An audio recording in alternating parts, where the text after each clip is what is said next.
দেখুন, কম্পিটিশন তো শেষ নেই, ভালোর উপরে তো ভালো আছে, তো ইনশাল্লাহ চেষ্টা করবো আরও ভালো করার। অবশ্যই আমি তাকে অ্যাপ্রিসিয়েট করি। তানজিম সাকিব অসাধারণ খেলেছি, যেহেতু আমার সে কলিগ আবনিকে আমরা একসাথে খেলেছি। তো এইটাই আসলে ক্রিকেটারদের, কেউ ভালো খেলবে কেউ খারাপ খেলবে, তো এটার জন্য আসলে খুব বেশি চিন্তা না করে নিজে কীভাবে আরও বেটার কিছু করা যায় সেই দিকে চেষ্টা করবো। প্রত্যেকটা ক্রিকেটারেরই দিন যায়, ওর দিনে ও ভালো, আমার যখন দিন আসবে আমি আমার সেরাকে চেষ্টা করবো। সাইফুদ্দিন, আপনার নেক্সট লক্ষ্যটা কি? আর হচ্ছে যে যারা ফ্রাঞ্চাইজি খেলতে গেছে বা কারোর সাথে আপনার যোগাযোগ হয় কিনা? না, আসলে সবাই তো ব্যস্ত, তাই না, এখন খুব বেশি কথা হয় না। খেলা দেখি, সবারই খেলা দেখি, IPL, সাকিব ভাই যে খেলো আমেরিকান টি-20 লিগটা, সব মিলে দেখতেছি কীভাবে বোলিং করতে। আসলে দেখা তো শেষ নেই, দেখে কীভাবে অনেক কিছু শেখা যায়।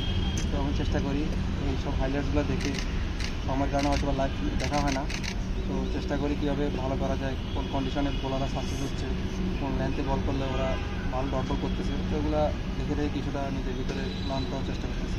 সাইফুদ্দিন, সামনে বড় একটা ইভেন্ট আসছে, ICC চ্যাম্পিয়ন্স ট্রফির সামনে একটা মানে বিশ্বকাপ মিস হয়ে গেছে। সামনের ইভেন্টটা নিয়ে আপনারা কতটুকু নিজের মানে প্রস্তুতি নিচ্ছেন নিজের মানসিকভাবে? কাছে এসেছিলেন, দল লম্বা সময় পর কিন্তু দলে ফিরেছিলেন, সামনের এই ইভেন্টের জন্য আপনার কি কোনো মানসিক প্রস্তুতি নিচ্ছেন?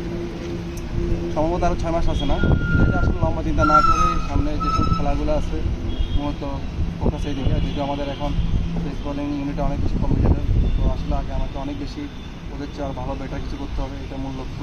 চিন্তা করলে তো হবে না, ভালো করতে হবে। হয়তো বা আমার ল্যাকিং ছিল, যার কারণে হয়তো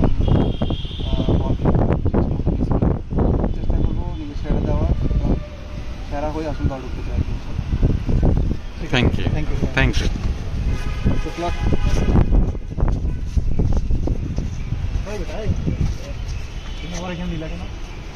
সবাই ঠিক আছে।